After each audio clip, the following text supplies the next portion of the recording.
Saudara, awal tahun 2026 sejumlah wilayah di Indonesia diselimuti cuaca ekstrim. Dampaknya sejumlah wilayah tergenang banjir usai diterpa hujan lebat dan angin kencang. Tak berakhir di bulan Januari, puncak musim hujan di Indonesia diprediksi terjadi pada bulan Februari 2026. Lalu siapkah pemerintah mengantisipasi segala kemungkinan termasuk potensi bencana di dalamnya? Inilah episode ke-58 Dipo Investigasi. Saya Dipo Bahagia. Saya akan menelusuri dan mencari bukti terkait dengan mitigasi potensi bencana di tengah cuaca ekstrim.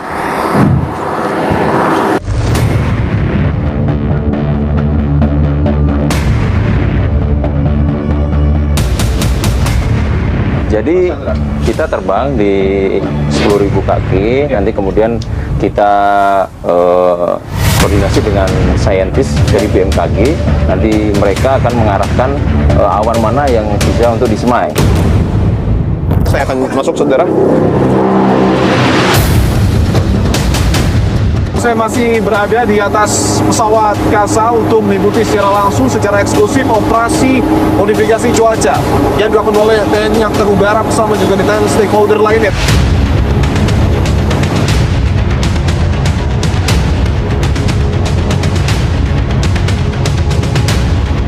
Pemprov DKI Jakarta melakukan operasi modifikasi cuaca. Apakah hal itu efektif? Ada kondisi di mana awan itu bisa mereplikasi dirinya sendiri.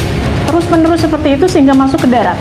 Jadi kalau kita memaksa ada hujan biar turun di sini, tidak menjamin dia nggak akan menghasilkan awan hujan yang baru.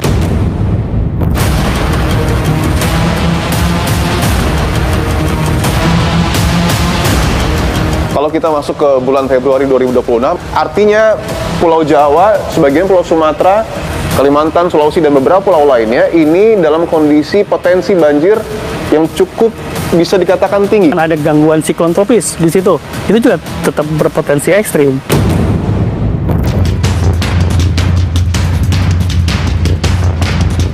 Jakarta didesain tahun 73 bagaimana sistem pengendalian banjirnya. Itu menunjukkan bahwa ini sudah jadul. Sistem drainase kita sudah tidak mampu mengantisipasi perubahan.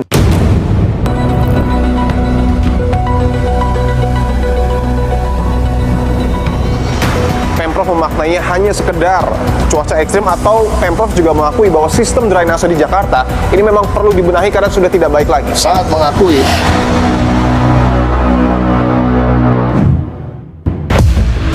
Saudara, Badan Meteorologi, Klimatologi, dan Geofisika memprediksi potensi cuaca ekstrim, yakni dalam bentuk puncak musim hujan, akan terjadi pada bulan Februari 2026. Sejumlah wilayah diprediksi akan mengalami peningkatan potensi cuaca ekstrim, mulai dari sebagian besar Pulau Sumatera, Pulau Jawa, Bali, Nusa Tenggara Timur, hingga Nusa Tenggara Barat. Kondisi ini juga berpotensi melahirkan bencana hidrometeorologi, mulai dari banjir hingga tanah longsor. Saudara, saya berada di Gedung D, kantor Badan Meteorologi, Klimatologi, dan Geofisika. Saya akan dalami apa yang sesungguhnya terjadi dalam fenomena cuaca hingga menyebabkan sejumlah cuaca ekstrim terjadi di berbagai wilayah Indonesia. Saya bersama dengan PLT Deputi Meteorologi BMKG dengan Pak Andri Ramdhani. Pak Andri, terima kasih. Selamat pagi, selamat datang. Siap. Dipo. Kita tahu bahwa pada akhir Januari, Pak, begitu masif cuaca ekstrim dalam bentuk curah hujan yang tinggi, dan BMKG memprediksi hal ini akan terjadi pada Februari 2026 mencapai puncaknya. Apa yang sesungguhnya terjadi, Pak? Januari di beberapa wilayah, khususnya di selatan ekuator, termasuk mungkin kita di Pulau Jawa, Di Pulau Jawa ya, Pak? Bali, Ya.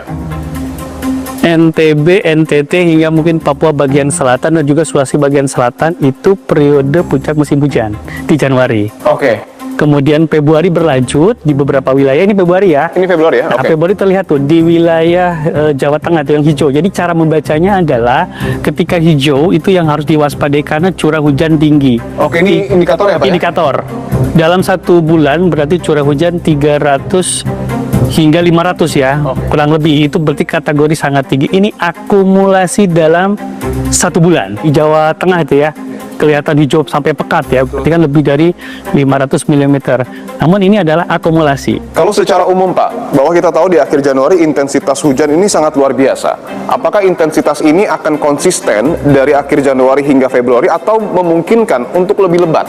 Biasanya ketika menuju Februari, Maret sudah mulai melandai. Sudah mulai melandai? Ya, Oh. nah khususnya kita bicara Jawa ya. Ya. Namun saya ada namunnya. Ini kan dari klimatologis ya. Nah, dinamika atmosfernya ada di sebelah nih di meteorologi. Bisa kita lihat Pak? Baik, faktor yang nanti yang bisa bahkan meningkatkan potensi ekstrim ada yang namanya bibit siklon tropis atau siklon tropis, itulah gangguan atmosfer. Oke, baik. Jadi ini yang nantinya sebagai sistem yang tentu akan mengenhance ataupun memvariasikan ya, dan juga di samping dinamika atmosfer lainnya. Nah, saat ini secara background artinya bahwa musim hujan itu kan dipengaruhi oleh monsun Asia. Itu adalah membawa massa udara lembab tinggi. Kalau ketebalan tinggi berarti kan potensi untuk tumbuhnya awan hujan juga tinggi, apalagi disertai dengan fenomena penyerta yang lain. Pak Andri, kalau sederhananya ini berwarna oranye artinya? Nah, ini adalah tangkapan citra satelit awan. Gumpalan awan. Ini diukurnya dari suhu puncak awannya. Nah, ini suhu nih. Ini suhu minus 100. Semakin dingin berarti adalah ini terindikasi potensi awan-awan hujan, awan konvektif karena dari atas. Ini sangat tebal sekali Yes, berarti betul. Kalau dilihat dari satelit nih, pemirsa semua kalau lihat satelit BMKG ada tebal sampai memerah pekat, itu berarti hati-hati, itu di wilayah tersebut berpotensi hujan. Nah, satelit ini kan dari atas, dari bawah kita konfirmasi dengan data radar. Oh, ini sudah berlapis seperti yang tadi disebutkan ya? Iya. Oke. Ini berlapis dalam lapisan. Saat ini memang terkonsentrasi Indonesia hujan di wilayah Jawa. Jawa ya. Sesuai dengan prediksi teman-teman dari klimatologi, yang sekarang kita waspada di selatan ekuator tadi di sini, yang perlu diwaspadai. Tidak hanya Jawa ya, Bali, NTB, NTT, selatan ekuator lah. Misalnya Sumatera bagian selatan Bagian juga, selatan ya? bagian selatan. Oke. Dan juga Sulawesi bagian selatan juga beberapa juga perlu diwaspadai ya. Pak Andri, apakah kemudian dari hasil deteksi yang kemudian dilakukan oleh BMKG, apakah BMKG juga memprediksi mungkin saja potensi bencana, seperti misalnya banjir atau bencana hidrometeorologi? Tentu ya, itu kan sangat berkaitan. Kita bisa menyampaikan bahwa wilayah itu dengan curah hujan, misalkan ekstrim, kalau kita bicara harian 150 mm, pasti itu akan terjadi banjir. Tapi kita lebih ke arah potensi dampaknya. Potensi dampaknya. Yang itu Pak? Nah, itu. Boleh kita lihat yang itu? Silakan. Ini sebagai guidance referensi, Mas Dipo. Jadi artinya ini yang akan kemudian diberikan mungkin rekomendasi kepada beberapa kementerian dan lembaga terkait. betul. Kalau kita masuk ke bulan Februari 2026, ini kan saya ambil contoh Jawa Pak. Jawa ini kuning dan indikatornya menyebutkan menengah. Artinya Pulau Jawa, sebagian Pulau Sumatera, Kalimantan, Sulawesi dan beberapa pulau lainnya ini dalam kondisi potensi banjir yang cukup bisa dikatakan tinggi karena masuk ke tahap menengah atau seperti apa? Menengah gitu, tetapi kalau diturunkan dalam 1 atau 2 hari, kita lihat misalkan ada gangguan siklon tropis di situ, itu juga tetap berpotensi ekstrim. Saya ingin coba yang merah ya, ini ada di Provinsi Jawa Barat ya Pak? Ya. Di bulan Februari ini Jawa Barat berpotensi banjir bulanan dan cukup tinggi. Kemudian juga di sini ada Jawa Tengah dan di sini Sulawesi Selatan. Dan Jakarta ini masih menengah ataupun masuk dalam kategori kuning. Dan ini tentu yang harus diwaspadai ya Pak ya. Adakah mitigasi bencana lain yang kemudian direkomendasikan oleh BMKG mungkin saja seperti OMC dan lain sebagainya? Betul. Jadi BMKG itu kalau dalam konteks rantai peringatan dini, kita berada di sisi hulu, deteksi awal dari sisi hazard. Kemudian BMKG, karena kita dapat mendeteksi awal, memberi juga artinya bahwa di satu wilayah, akan ada potensi misalkan Jawa Barat tinggi gitu ya, di bulan Februari. Nah, kita dari awal juga sudah bersampaikan ada alternatif, artinya ada sebagai salah satu upaya dengan modifikasi cuaca itu sampaikan, tapi modifikasi cuaca dalam konteks situasional.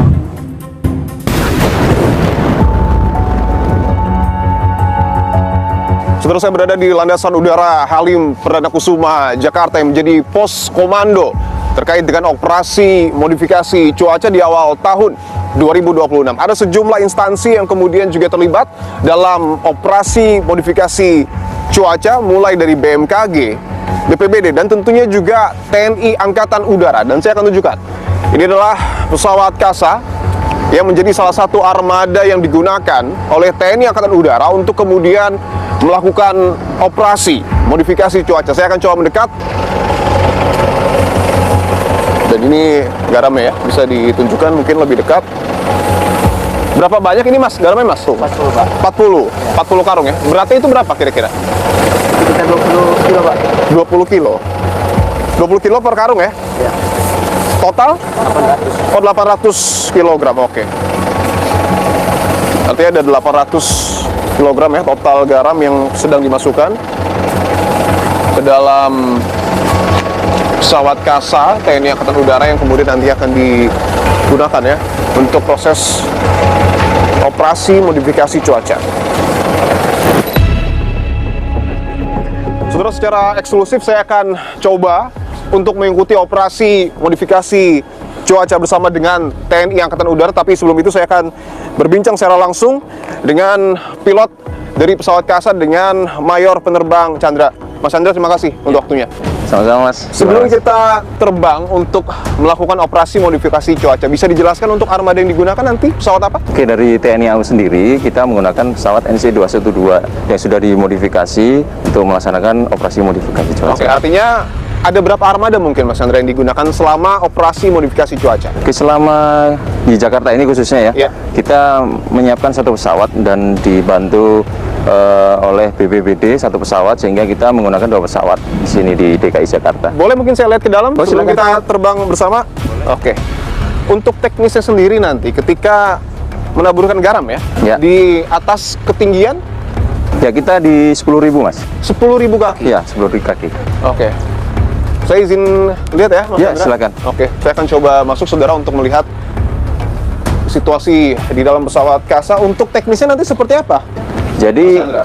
kita terbang di 10.000 kaki, nanti kemudian kita koordinasi dengan saintis dari BMKG. Nanti mereka akan mengarahkan awan mana yang bisa untuk disemai. Kemudian kru kami koordinasi dengan tim dari BMKG mulai mengeluarkan dari garam-garam ini sendiri. Dan ini garamnya ya? Ya, betul, ini garamnya kita keluarkan dari sini. Jadi di bawah ini ada lubangnya Mas. Oke, di bawah ada lubang. Oke, Ada lubangnya, sudah dimodifikasi dari PTDI. Oke. Sehingga kita bisa melakukan operasi modifikasi cuaca itu sendiri. Karena kita harus segera terbang. Untuk wilayahnya saat ini kita akan terbang di wilayah mana saja? Ya. Karena kita fokus untuk mereduksi hujan, sehingga kita melaksanakan operasi di area selatan, sehingga kita harapannya kan angin kan dari barat ini Mas, sehingga harapannya di selatan itu hujan sudah turun dulu sebelum masuk ke wilayah DKI Jakarta. Sudah boleh masuk Mas? Oke. Dan ini adalah pintu masuknya, saya akan masuk saudara. Saudara, saya bersama dengan personil dari TNI Angkatan Udara menggunakan pesawat Kasa akan lepas landas untuk kemudian melakukan operasi modifikasi cuaca. Kami berangkat dari landasan Udara Halim Perdana Kusuma Jakarta, dan bisa dilihat itu adalah garam yang nanti kemudian juga akan ditebar di titik-titik awan di Selat Sunda dengan ketinggian 10.000 kaki.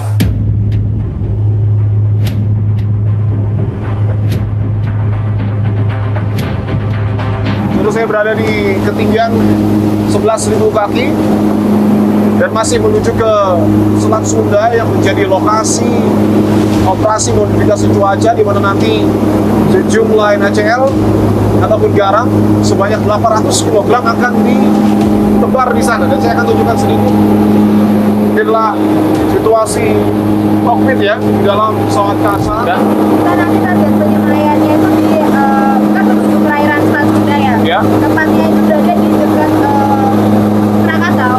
Oke. Sekitar derajatnya derajat sekitar 90 sampai 130 miles. Oke, situasinya saat ini masih aman ya cuaca? Umar masih terkendali ya. Oke, baik.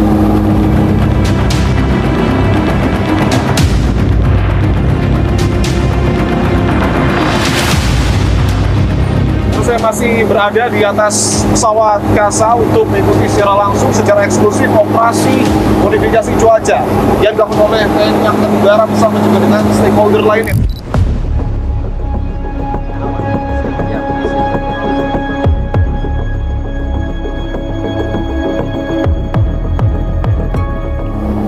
Terus saya berada di atas titik yang kemudian ada gumpalan awan kemudian disebar garam ataupun NaCl. Ini adalah proses yang kemudian dilakukan oleh personil TNI Angkatan Udara untuk kemudian melakukan operasi modifikasi cuaca, yaitu penyemayan awan agar hujan yang kemudian terbawa oleh awan ini tidak sampai ke ibu kota DKI Jakarta, dan hujan tersebut diturunkan di perairan Selat Sunda. Tadi saya sudah mendapatkan informasi bahwa ada 800 kg garam yang kemudian digunakan. Kalau bisa dilihat ya saudara ya, jika tadi ketika hendak memasuki Selat Sunda memang situasinya awan cenderung clear ataupun tidak ada awan, tetapi bisa dilihat situasinya untuk saat ini begitu banyak gumpalan awan yang ada di sekitar area Selat Sunda, dan ini adalah proses penebaran garam ataupun NaCl yang masih terus dilakukan di titik-titik awan yang kemudian ada di bawah pesawat kami, saudara. Dan seperti yang tadi disebutkan oleh Mayor Penerbang Chandra, pilot dari pesawat Kasa, menyebutkan bahwa proses dari operasi modifikasi cuaca ini teknisnya adalah pesawat ini menyisir di pinggir dari gumpalan-gumpalan awan sebelum nanti garam-garam tersebut berada di titik-titik awan yang memang sudah direncanakan juga oleh pihak dari BMKG dan juga sejumlah pihak terkait lainnya.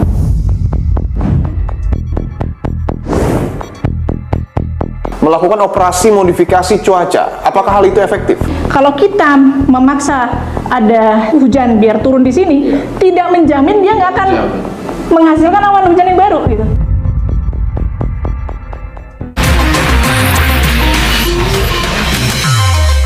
Koordinasi dengan saintis dari BMKG, awan mana yang bisa untuk disemai.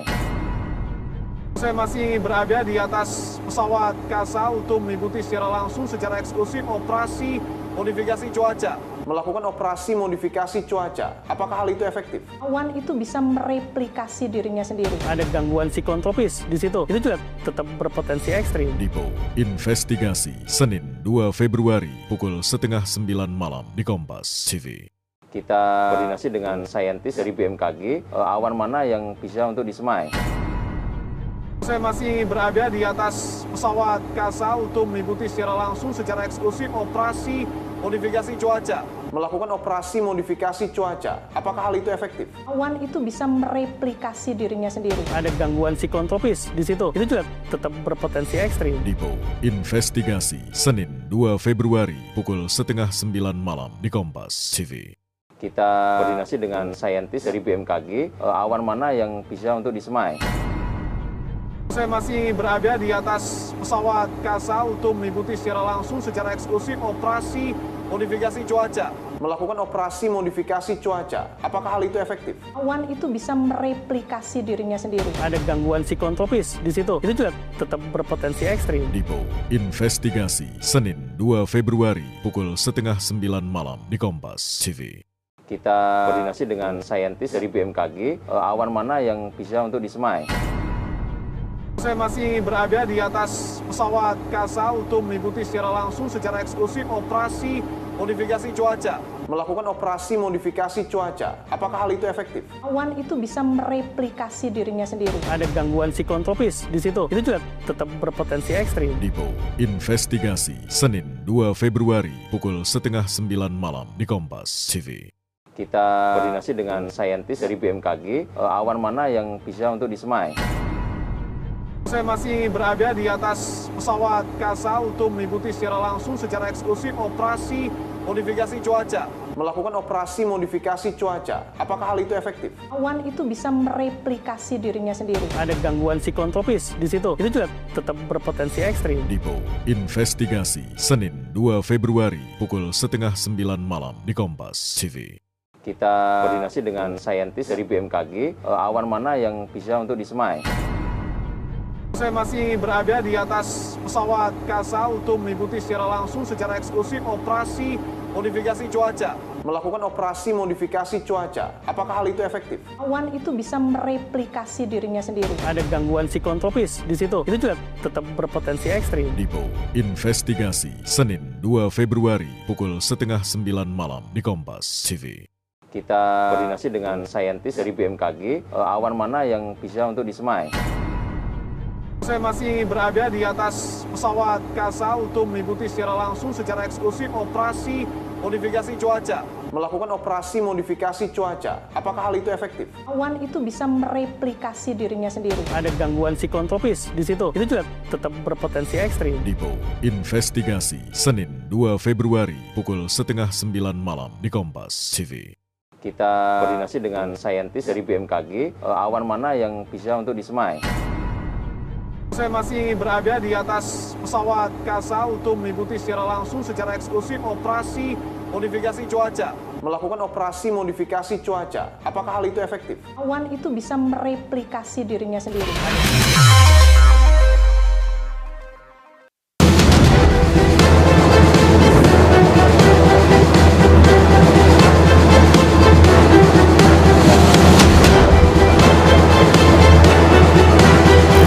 Teman-teman, ini adalah Selat Sunda, saudara. Area yang sedang kami lalui dalam rangkaian operasi modifikasi cuaca.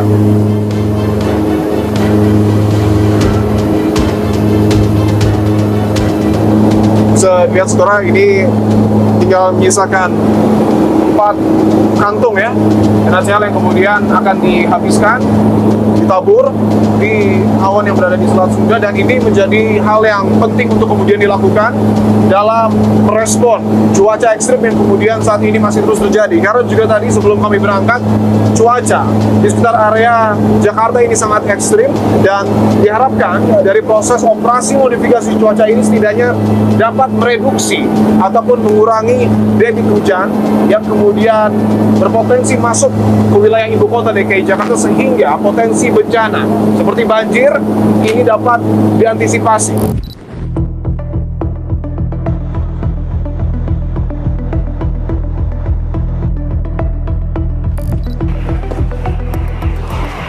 Saudara, saya baru saja tiba di Landasan Udara Halim Perdana Kusuma Jakarta. Tadi pada saat turun ataupun landing memang cuaca sangat buruk ya, dan turbulence terjadi beberapa kali. Dan pertanyaannya adalah seberapa efektif sebenarnya operasi modifikasi cuaca ini dilakukan untuk kemudian mereduksi curah hujan yang terjadi di ibu kota. Saya akan coba tanyakan secara langsung kepada pihak dari BPBD DKI Jakarta. Saudara, saya sudah bersama dengan Bapak Budi Harsoyo selaku Direktur Operasional Modifikasi Cuaca BMKG, dan juga Bapak Muhammad Yohan, Kapusdatin BPBD Provinsi DKI Jakarta. Bapak-bapak, terima kasih untuk waktunya. Saya ingin ke Pak Budi dulu. Pak Budi, saya tadi sudah mengikuti proses ataupun operasi modifikasi cuaca di Selat Sunda. Kalau secara teoris, seberapa efektif sebenarnya operasi modifikasi cuaca ini untuk mereduksi hujan di ibu kota? Oke, berdasarkan pengalaman yang sudah rata-rata pengurangan curah hujan dari hasil intervensi modifikasi cuaca ini kurang lebih sekitar 30 sampai dengan 45%. Gitu. 30 sampai 45%? Ya, jadi intensitas curah hujannya dikurangi, ekstremitasnya juga kita kurangi, begitu. Saya ingin ke Pak Yohan, ketika tadi disebut efektivitasnya menyentuh angka 30 hingga 45%. Apakah ini sudah dapat dipastikan tidak ada banjir di ibu kota? Baik, untuk memastikan ada tidak banjir di Jakarta, tentunya kita tidak bisa berbicara berdasarkan batasan administratif. Oke. Bekerjanya tentu sepanjang tahun, kita merapikan saluran, membangun infrastruktur, melakukan pengerukan. Namun demikian, ketika cuaca ekstrim sesuai prediksi dan rekomendasi dari BMKG, sesuai arahan gubernur, ya kita ikuti ini arahan dari BMKG. Kita melanjutkan yang namanya operasi modifikasi cuaca. Oke. Ya. Pak, karena di sini juga cuaca hujan, mungkin kita bisa wawancara di bawah sayap pesawat ya. Boleh kita geser dulu, saudara, karena cuaca ekstrim juga nampaknya masih terus terjadi, dan ini hujan yang kemudian terjadi di Landasan Udara Halim Perdana Kusuma Jakarta. Saya ingin ke Pak Budi lagi. Pak Budi, bahwa selain ancaman bencana banjir terkait dengan curah hujan yang tinggi, tapi sebelumnya Jakarta juga diterpa fenomena bahwa permukaan air laut di Jakarta Utara itu tinggi dan menyebabkan banjir rob.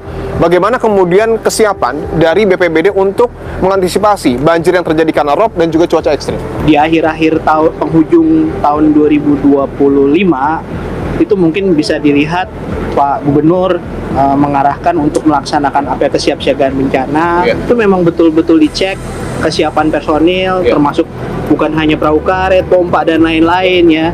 Dan ini dirasakan betul ketika terjadi cuaca ekstrim seperti sekarang, sehingga boleh dilihat banyak tim yang diturunkan pada saat penanganan hari ini ya. Jadi apa yang terjadi beberapa, termasuk yang terjadi hari ini nih, ini kita nggak gagap untuk menanggapinya karena memang sudah berlatih ya.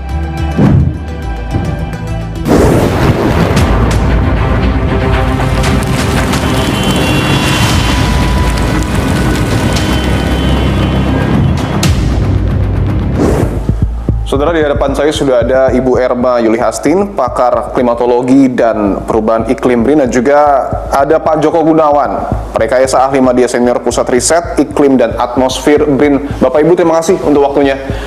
Saya ingin ke Bu Erma dulu. Bu Erma, bahwa kita tahu prediksi dari BMKG cuaca ekstrim ini tidak hanya terjadi di akhir Januari, bahkan hingga Februari. Dan kita tahu juga cuaca ekstrim ini tidak hanya berbicara soal hujan lebat, tapi juga di sejumlah wilayah di Indonesia begitu banyak angin yang berhembus kencang. Analisa BRIN apa yang sesungguhnya terjadi, Bu, di negara kita? Ya, saya kira bisa terlihat dari penjalaran angin dari utara. Ini adalah angin dari utara yang berasal dari Laut Cina Selatan menuju kemudian Laut Jawa dan menuju ke Pulau Jawa gitu ya, dengan sangat kuat. Nah, kekuatan angin ini biasanya dari monsun. Kalau dia normal, maka ini seharusnya tidak sekuat ini. Tidak sekuat ini. Jadi ada penguatan. Fenomena itu disebut dengan cross equatorial northern desert atau change itu. Inilah yang sedang terjadi. Kemudian ada dua gangguan cuaca lagi yang terjadi. Yang pertama adalah siklon tropis 91S yang hari ini sudah kategori 1 dengan kecepatan angin 75 km per jam. Ini persis di selatan Pulau Sumba ini ya. Jadi dia ada di Laut Timor. Inilah kemudian gangguan yang ada di timur dan ini memperkuat. Jadi angin yang dari utara tadi, karena ada tekanan rendah yang terjadi di sini, maka dia akan semakin kuat kan anginnya. Nah, sehingga itulah yang terjadi. Jadi banyak angin kencang yang terjadi di berbagai wilayah. Kemudian gangguan yang kedua ada di sini. Ini baru terbentuk hari ini gitu ya. Ada semacam sirkulasi kecil yang kita sebut dengan small vortex. Jadi vortex ini adalah bibit menjadi badai tropis juga gitu ya. Dan itu terjadi di selatan Jawa bagian barat. Nah, inilah ada 3 jenis yang berkaitan dengan angin, sehingga angin-angin kencang yang sekarang marak terjadi itu bukan angin kencang yang biasa gitu ya, tapi ada drivernya, gitu ya, ada yang memicunya gitu ya, yaitu di 3 area besar ini yang ada di wilayah Indonesia. Apakah kemudian arah angin ini yang kemudian dideteksi oleh BRIN ini juga turut meningkatkan intensitas hujan, atau mungkin ada deteksi lain? Betul, saya mengkuantifikasi hubungan antara kekuatan angin ini dengan hujan ekstrim yang terjadi pada saat pagi hari. Karena biasanya pagi hari hujan itu ada di sini. Masih di tengah laut gitu ya, atau di sinilah ya, di tengah laut gitu ya. Nah, di tengah laut ini ternyata bergeser menuju ke darat. Nah, itu namanya ada pergeseran fase hujan. Dan seharusnya hujan itu adanya di tengah laut. Kenapa ada pergeseran? Ya karena ada fenomena itu tadi yang saya katakan, bahwa ada change yang terlibat di situ. Dan artinya bahwa kekuatan angin ini punya korelasi positif terhadap peningkatan intensitas hujan sekaligus menggeser fasenya. Pemerintah setempat, Bu, dalam hal ini Pemprov DKI Jakarta, melakukan operasi modifikasi cuaca. Apakah hal itu efektif? Misalnya kita melakukan penembakan atau penurunan hujan, kita paksa hujan yang kemarin ada saya ke Selat Sunda, Bu Erma. Selat Sunda. Ya, mungkin Selat Sunda ini ditembak supaya nggak masuk menjalar ke Jakarta begitu ya.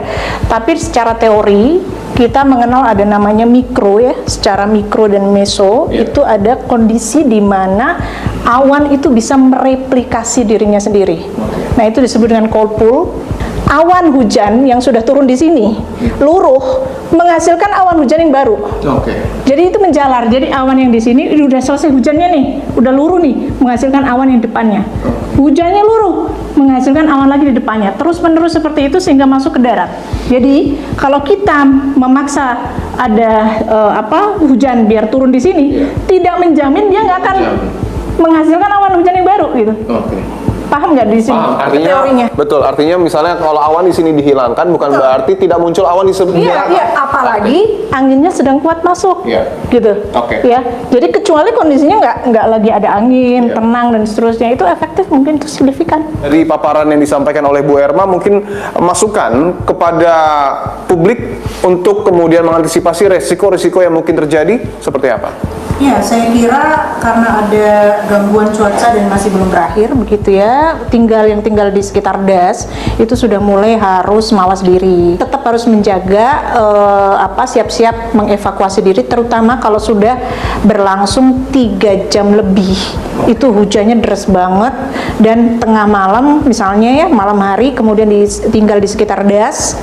Nah, itu harus bersiap dengan evakuasi mandiri. Saya ingin ke Pak Joko bahwa tadi sebelum kita berbincang juga Pak Joko sudah memperlihatkan ya bahwa Pak Joko sudah pernah bahkan melakukan operasi modifikasi cuaca sejak tahun 1980-an. Apakah Pak Joko juga sepakat dengan Bu Erma bahwa ketika melihat apa yang kemudian terjadi fenomena saat ini, OMC itu bisa dikatakan tidak terlalu efektif, Pak Joko? 2011 kami dulu belum BRIN, itu BPT justru mengembangkan kompetisi. Jadi menghambat pertumbuhan awan. Jadi sebelum awan terbentuk itu kita hambat malah. Ya, jadi ini drone dengan tipe vertical take-off landing. Jadi tidak tergantung landasan. Dan tidak menggunakan pesawat. Iya, dan karena pesawat kan high risk ya, apalagi cuaca ekstrim seperti ini kan, kita cari yang selamat, kemudian efektif dan efisien tadi. Dan ini sebetulnya bisa kami rekomendasikan untuk digunakan untuk mengurangi hujan atau menghambat pertumbuhan awan. Drone tadi artinya membawa material ini, Pak? Iya. Oke, mungkin bisa dijelaskan tabung ini fungsinya apa? Jadi ini adalah garam yang dipadatkan, kemudian dengan adanya oksidator itu terbakar, burning seperti kayak petasan atau apa itu, kembang api ya? Flare ya, oke. Iya, flare atau kembang api. Artinya sederhana ya Pak, mungkin agar publik juga mengetahui dengan lebih mudah, alat ini ataupun tabung ini dibawa ke atas dengan menggunakan drone tadi. Kemudian ketika sudah mencapai atas, terbakar. Mungkin sebelum sampai ke atas malah. Di awan-awan kecil dan di bawah awan. Artinya saya sederhanakan, 800 kg garam yang dibawa pesawat itu setara dengan satu tabung ini. Iya, lebih efektif, tidak tergantung dari bandara, dan satu lagi bisa 24 jam, 24 jam.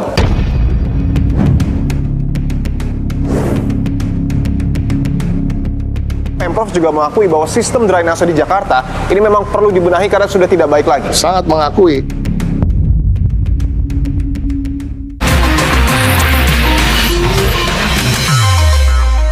Kita koordinasi dengan saintis dari BMKG, awan mana yang bisa untuk disemai.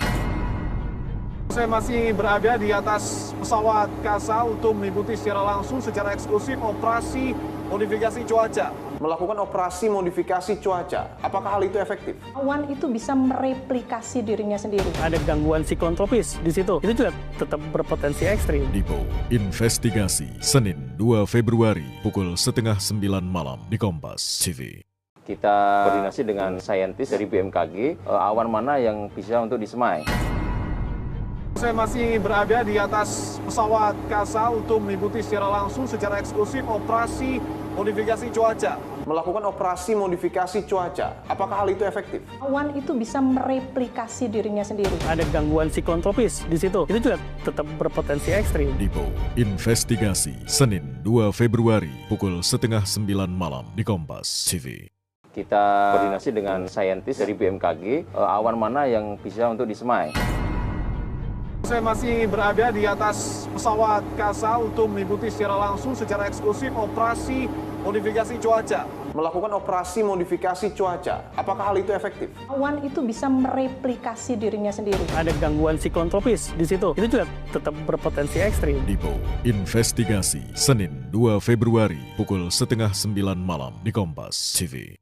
Kita koordinasi dengan saintis dari BMKG, awan mana yang bisa untuk disemai.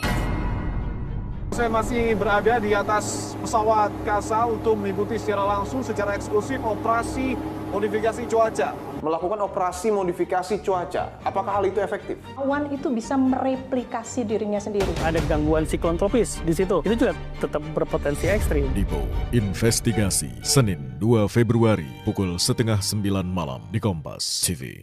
Kita koordinasi dengan saintis dari BMKG, awan mana yang bisa untuk disemai. Saya masih berada di atas pesawat Kasa untuk mengikuti secara langsung secara eksklusif operasi modifikasi cuaca. Melakukan operasi modifikasi cuaca, apakah hal itu efektif? Awan itu bisa mereplikasi dirinya sendiri. Ada gangguan siklon tropis di situ. Itu juga tetap berpotensi ekstrim. Dipo Investigasi Senin 2 Februari pukul 8:30 malam di Kompas TV. Kita koordinasi dengan saintis dari BMKG, awan mana yang bisa untuk disemai. Saya masih berada di atas pesawat Kasa untuk mengikuti secara langsung secara eksklusif operasi modifikasi cuaca. Melakukan operasi modifikasi cuaca, apakah hal itu efektif? Awan itu bisa mereplikasi dirinya sendiri. Ada gangguan siklon tropis di situ. Itu juga tetap berpotensi ekstrim. Dipo Investigasi Senin 2 Februari pukul 8:30 malam di Kompas TV. Kita koordinasi dengan saintis dari BMKG, awan mana yang bisa untuk disemai. Saya masih berada di atas pesawat Kasa untuk mengikuti secara langsung secara eksklusif operasi modifikasi cuaca. Melakukan operasi modifikasi cuaca, apakah hal itu efektif? Awan itu bisa mereplikasi dirinya sendiri. Ada gangguan siklon tropis di situ. Itu juga tetap berpotensi ekstrim. Dipo Investigasi Senin 2 Februari pukul 8:30 malam di Kompas TV. Kita koordinasi dengan saintis dari BMKG, awan mana yang bisa untuk disemai. Saya masih berada di atas pesawat Kasa untuk mengikuti secara langsung secara eksklusif operasi modifikasi cuaca.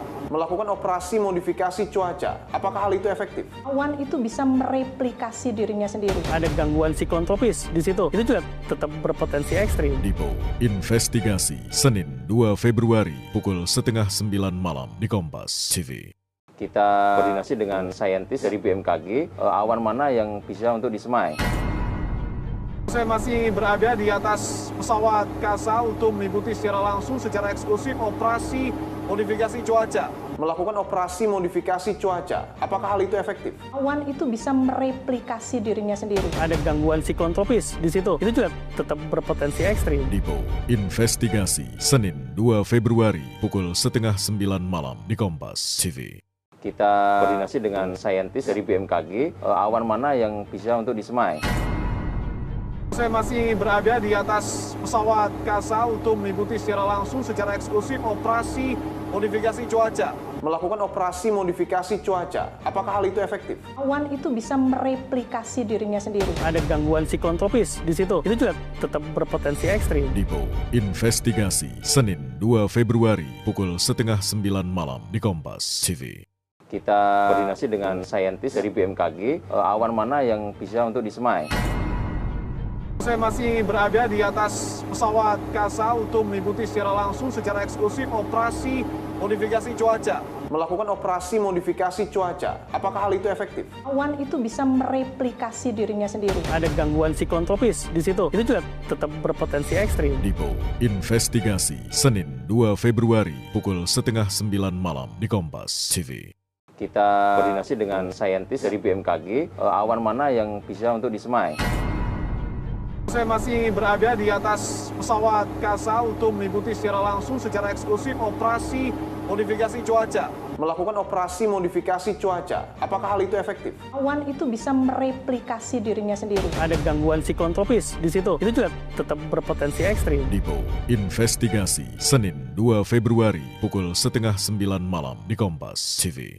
Kita koordinasi dengan saintis dari BMKG, awan mana yang bisa untuk disemai.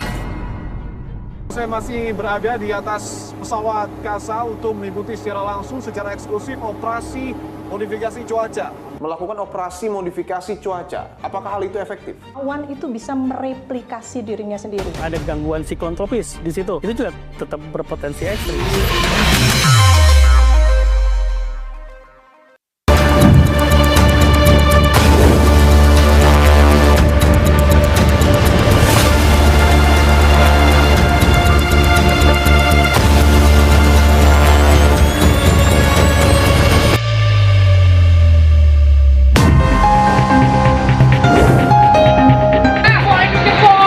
bangku-bangku pada kanyut ini. Awal tahun 2026, cuaca ekstrim hadir sebagai peringatan dan memberi sinyal kewaspadaan. Dari hulu hingga hilir, alam menagih perhatian yang menimbulkan rangkaian ancaman. Bencana longsor disertai aliran air deras melanda desa Pasir Langu, Kecamatan Cisarua, Kabupaten Bandung Barat pada 24 Januari 2026. Hingga 1 Februari, tim SAR gabungan mencatat dari 74 korban jiwa, 54 diantaranya telah berhasil diidentifikasi. Proses pencarian korban masih dilanjutkan hingga hari ke-9, namun kerap terkendala curah hujan yang tinggi. Sementara itu, sebagian pengungsi telah kembali ke rumah setelah kondisi dinyatakan lebih aman, sementara sebanyak 159 jiwa masih bertahan di lokasi pengungsian. Banjir juga merendam ratusan rumah di Kelurahan Priuk, Tangerang, Banten. Tingginya air bahkan hampir menenggelamkan atap rumah warga. Tanggul Kali Angke jebol mengakibatkan sejumlah rumah di Pinang Gria Permai, Tangerang rusak berat. Sementara itu di Kabupaten Karawang, Jawa Barat, ribuan rumah warga terendam akibat curah hujan tinggi serta luapan Sungai Citarum. Ketinggian air bervariasi mulai dari 50 cm hingga 2 meter. Tak hanya permukiman, ribuan hektar sawah siap panen juga ikut terendam. Hujan deras juga menyebabkan banjir bandang di wilayah Pegunungan Muria, Kudus, Jawa Tengah, serta membuat talut penahan sepanjang 60 meter longsor. Lebih dari 25 desa di 7 kecamatan di Kabupaten Kudus terdampak banjir akibat curah hujan tinggi. Hujan deras yang terus mengguyur membuat ribuan rumah di Kabupaten Pekalongan, Jawa Tengah terendam banjir. Ketinggian air rata-rata mencapai 60 cm hingga 1 meter. Sejumlah sungai meluap, merendam lebih dari separuh kota Batik, serta sebagian wilayah Pantura. Jalur transportasi terdampak, rel kereta api di Petak, Pekalongan sempat terendam, membuat PT KAI Daup 4 Semarang sempat menutup sementara rute Pekalongan Sragi. Imbasnya 5 perjalanan kereta api yang melintas jalur utara sempat dibatalkan. Di ibu kota Jakarta, hujan lebat yang terjadi bersamaan dengan rob di pesisir utara membuat banjir menggenangi sejumlah wilayah Jakarta. Ruas jalan utama terendam, menyebabkan kemacetan serta keterlambatan pelayanan transportasi umum. Akibat banjir, sejumlah warga terpaksa mengungsi. Sebagai langkah mitigasi hujan berintensitas tinggi, Pemprov DKI Jakarta melakukan operasi modifikasi cuaca dengan alokasi anggaran sebesar 31 miliar rupiah sepanjang tahun 2026. Tak hanya modifikasi cuaca, Pemprov DKI Jakarta juga mengerahkan 612 unit pompa stasioner di 211 lokasi, serta 590 unit pompa mobile di 5 wilayah administratif. Provinsi DKI Jakarta memiliki anggaran khusus pengendalian banjir yang pada 2026 mencapai 3,64 triliun rupiah. Angka ini jauh berbeda dengan daerah lain yang masih bertumpu pada anggaran belanja tak terduga. Provinsi Jawa Barat misalnya mengalokasikan belanja tak terduga sebesar 328 miliar rupiah untuk penanggulangan bencana. Provinsi Banten menyediakan sekitar 52 miliar rupiah. Sedangkan Jawa Tengah melalui BPBD mengandalkan dana sekitar 20 miliar rupiah. Ketimpangan anggaran menjadi potret nyata keterbatasan mitigasi bencana di tiap-tiap daerah. Rangkaian bencana akibat cuaca ekstrim seolah menjadi bukti minimnya antisipasi perubahan alam. Pemerintah dituntut hadir dengan langkah nyata dan berkelanjutan sebelum resiko menjadi kenyataan. Bencana bukan sekedar peristiwa alam, melainkan ancaman bagi keselamatan, perekonomian, dan masa depan. Saya sudah bersama dengan staf sus Gubernur DKI Jakarta dengan Mas Ciko Hakim. Mas Ciko, terima kasih untuk waktunya, Mas. Thank you. Siap. Mas, kita tahu bahwa cuaca ekstrim dalam bentuk curah hujan yang sangat tinggi tidak hanya terjadi di akhir Januari 2026, tapi juga hingga Februari. Apa langkah Pemprov DKI Jakarta untuk mengantisipasi hal ini? Bapak Gubernur tentunya mengupayakan segala daya upaya yang tersedia di era ini untuk bisa mengatasi itu. Yang pertama terkait dengan modifikasi cuaca. Kedua, tentunya Dinas Sumber Daya Air melakukan melakukan segala daya upaya dengan kompetensi yang mereka miliki, dengan peralatan dan infrastruktur yang dimiliki, untuk kemudian bisa menyurutkan genangan-genangan yang ada. Dan ini memang bukan pekerjaan yang mudah. Kenapa? Karena curah hujannya itu tadi, curah hujannya ekstrim, di atas 170 mm per harinya, bahkan ada yang mencapai 280 mm per hari, di mana sebenarnya infrastruktur Jakarta ini siap untuk sampai 150 mm per hari. Artinya memang kenapa surutnya tidak bisa begitu cepat seperti tahun-tahun sebelumnya misalnya ya, karena memang 1-2 tahun terakhir ini curah hujannya begitu ekstrim, berbeda dengan beberapa tahun sebelumnya. Kita punya hampir 1.200 pompa, 600 yang statis, kurang lebih 600 yang stasioner, dan semuanya dipekerjakan maksimal selama beberapa hari ini, dan saking maksimalnya ada kerusakan di beberapa yang kita miliki, dan ke depan tentunya ini menjadi evaluasi karena akan ada penambahan pompa. Percayalah bahwa pengendalian banjir ini menjadi prioritas dari Bapak Pramono Anung dan sudah dianggarkan hampir 3,7 triliun rupiah. 3,7 triliun rupiah. Ya, yang utama komponennya adalah pembangunan polder, ya, normalisasi sungai, ya, pembersihan saluran-saluran, perluasan saluran-saluran drainase yang dibutuhkan. Dan cuaca ekstrim tentu harus dilakukan dari hulu ke hilir. Saya ingin tanyakan soal operasi modifikasi cuaca.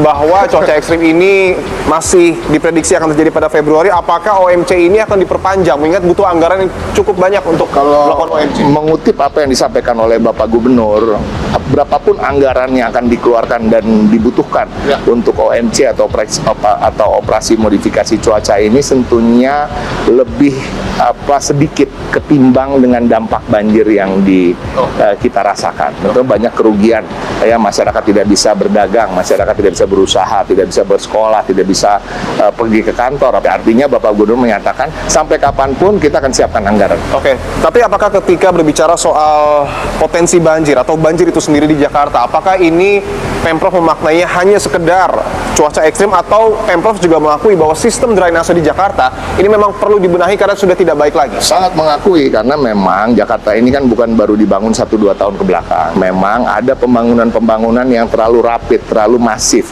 terkait dengan urbanisasi misalnya. Sudah terjadi sejak tahun 1990-an misalnya kan.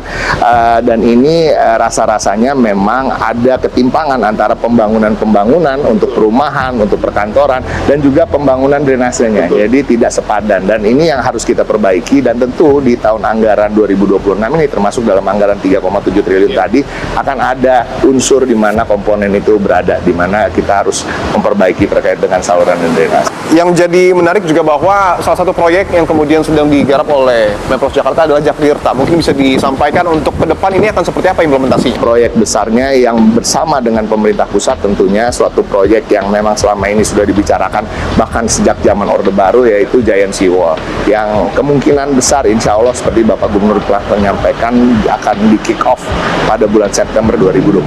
Oke, yang jadi tantangan untuk Jakarta, Mas Ciko, tidak hanya air yang turun dari langit, tetapi juga air yang bersumber dari lautan. Karena kita tahu bahwa di daratan utara Jakarta ini banjirop kerap kali terjadi.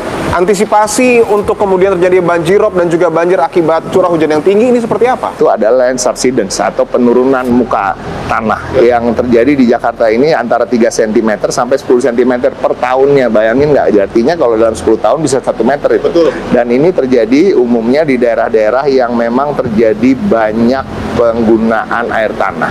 Dan itu juga udah menjadi bagian dari pemikiran Bapak Pramono Anung, sehingga ketika beliau pertama kali menjabat, beliau khusus memanggil Pamjaya untuk kemudian memastikan dalam 1-2 tahun ke depan Pamjaya bisa melayani 100% wilayah-wilayah di Jakarta. Sehingga apa? Sehingga tidak ada lagi warga atau badan usaha yang kemudian menggunakan air tanah.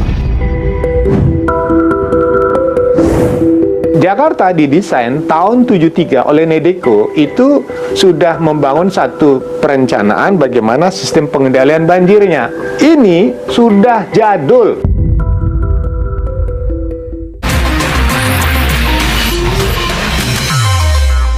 Koordinasi dengan saintis dari BMKG, awan mana yang bisa untuk disemai. Saya masih berada di atas pesawat Kasa untuk mengikuti secara langsung, secara eksklusif operasi modifikasi cuaca. Melakukan operasi modifikasi cuaca. Apakah hal itu efektif? Awan itu bisa mereplikasi dirinya sendiri. Ada gangguan psikontropis di situ. Itu juga tetap berpotensi ekstrim. Dipo Investigasi Senin 2 Februari pukul 8:30 malam di Kompas TV. Kita koordinasi dengan saintis dari BMKG, awan mana yang bisa untuk disemai. Saya masih berada di atas pesawat KASA untuk mengikuti secara langsung secara eksklusif operasi modifikasi cuaca.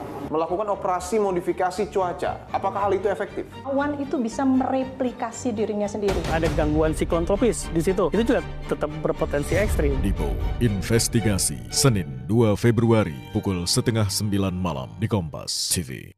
Kita koordinasi dengan saintis dari BMKG, awan mana yang bisa untuk disemai. Saya masih berada di atas pesawat KASA untuk mengikuti secara langsung secara eksklusif operasi modifikasi cuaca. Melakukan operasi modifikasi cuaca. Apakah hal itu efektif? Awan itu bisa mereplikasi dirinya sendiri. Ada gangguan psikontropis di situ. Itu juga tetap berpotensi ekstrim. Dipo Investigasi Senin 2 Februari pukul 8:30 malam di Kompas TV. Kita koordinasi dengan saintis dari BMKG, awan mana yang bisa untuk disemai. Saya masih berada di atas pesawat KASA untuk mengikuti secara langsung secara eksklusif operasi modifikasi cuaca. Melakukan operasi modifikasi cuaca. Apakah hal itu efektif? Awan itu bisa mereplikasi dirinya sendiri. Ada gangguan psikontropis di situ. Itu juga tetap berpotensi ekstrim. Dipo Investigasi Senin 2 Februari pukul 8:30 malam di Kompas TV. Kita koordinasi dengan saintis dari BMKG, awan mana yang bisa untuk disemai. Saya masih berada di atas pesawat KASA untuk mengikuti secara langsung secara eksklusif operasi modifikasi cuaca. Melakukan operasi modifikasi cuaca. Apakah hal itu efektif? Awan itu bisa mereplikasi dirinya sendiri. Ada gangguan psikontropis di situ. Itu juga tetap berpotensi ekstrim. Dipo Investigasi Senin 2 Februari pukul 8:30 malam di Kompas TV. Kita koordinasi dengan saintis dari BMKG, awan mana yang bisa untuk disemai. Saya masih berada di atas pesawat KASA untuk mengikuti secara langsung secara eksklusif operasi modifikasi cuaca. Melakukan operasi modifikasi cuaca. Apakah hal itu efektif? Awan itu bisa mereplikasi dirinya sendiri. Ada gangguan psikontropis di situ. Itu juga tetap berpotensi ekstrim. Dipo Investigasi Senin 2 Februari pukul 8:30 malam di Kompas TV. Kita koordinasi dengan saintis dari BMKG, awan mana yang bisa untuk disemai. Saya masih berada di atas pesawat KASA untuk mengikuti secara langsung secara eksklusif operasi modifikasi cuaca. Melakukan operasi modifikasi cuaca. Apakah hal itu efektif? Awan itu bisa mereplikasi dirinya sendiri. Ada gangguan psikontropis di situ. Itu juga tetap berpotensi ekstrim. Dipo Investigasi Senin 2 Februari pukul 8:30 malam di Kompas TV. Kita koordinasi dengan saintis dari BMKG, awan mana yang bisa untuk disemai. Saya masih berada di atas pesawat KASA untuk mengikuti secara langsung secara eksklusif operasi modifikasi cuaca. Melakukan operasi modifikasi cuaca. Apakah hal itu efektif? Awan itu bisa mereplikasi dirinya sendiri. Ada gangguan psikontropis di situ. Itu juga tetap berpotensi ekstrim. Dipo Investigasi Senin 2 Februari pukul 8:30 malam di Kompas TV. Kita koordinasi dengan saintis dari BMKG, awan mana yang bisa untuk disemai. Saya masih berada di atas pesawat KASA untuk mengikuti secara langsung secara eksklusif operasi modifikasi cuaca. Melakukan operasi modifikasi cuaca. Apakah hal itu efektif? Awan itu bisa mereplikasi diri.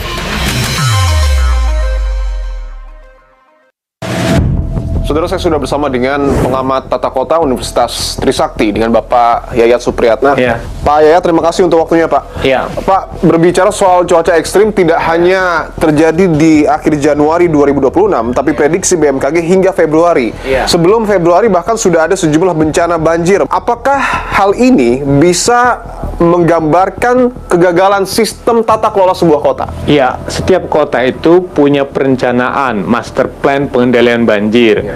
Kalau kota yang bagus, dia sudah memperhitungkan, misalnya ada ki kuantil ya, 5 tahunan, 10 tahunan, 50 tahunan, 100 tahunan. Nah, dari pengukuran tahun seperti itu, dia tahu dalam konteks misalnya 50 tahun, 100 tahun, puncak tertinggi itu berapa misalnya.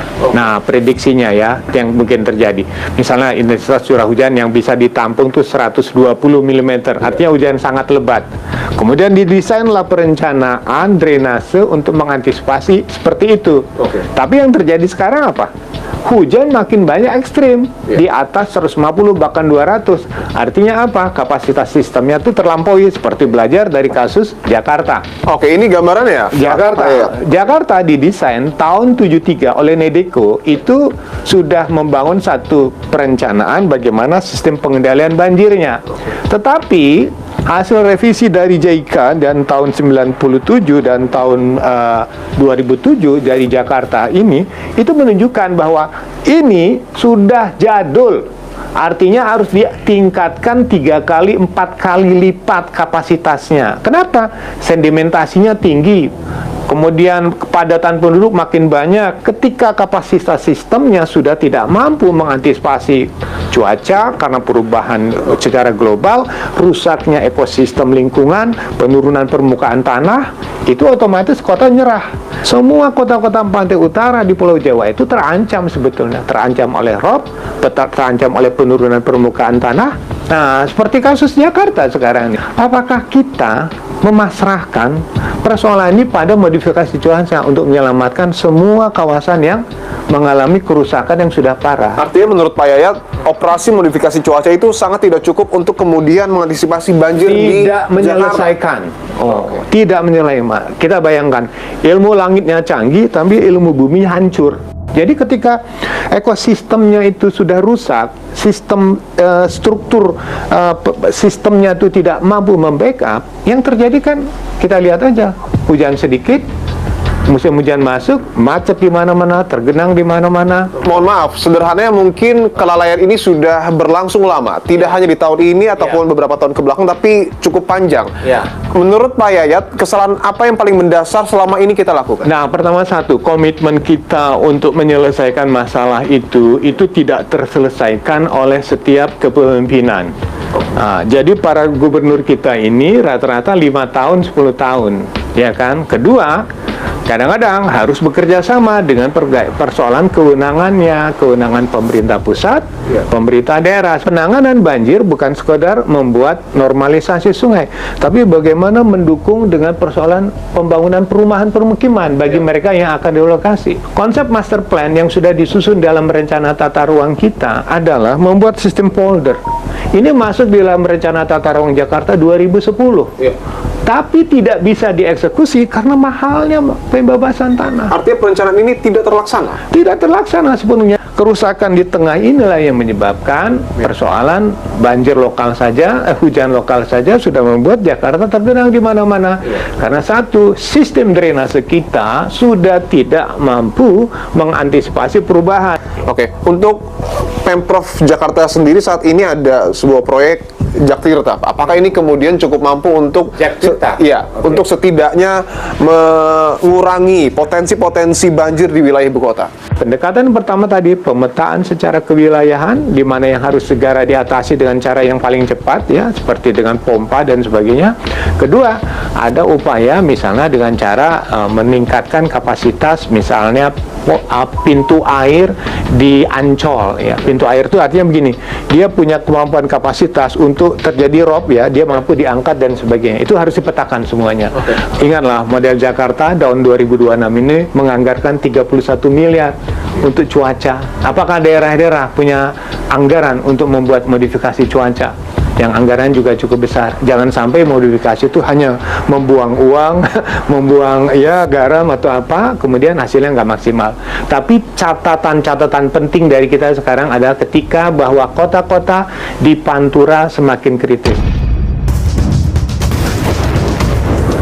Cuaca ekstrim yang terjadi mengingatkan potensi ancaman siklus banjir 5 tahunan. Masyarakat mesti bersiap karena bencana kerap terjadi di bawah awan yang gelap. Negara mengambil langkah antisipasi dan mitigasi keselamatan warganya haruslah menjadi yang utama. Saya Dipun Bahagia. Sampai jumpa minggu depan.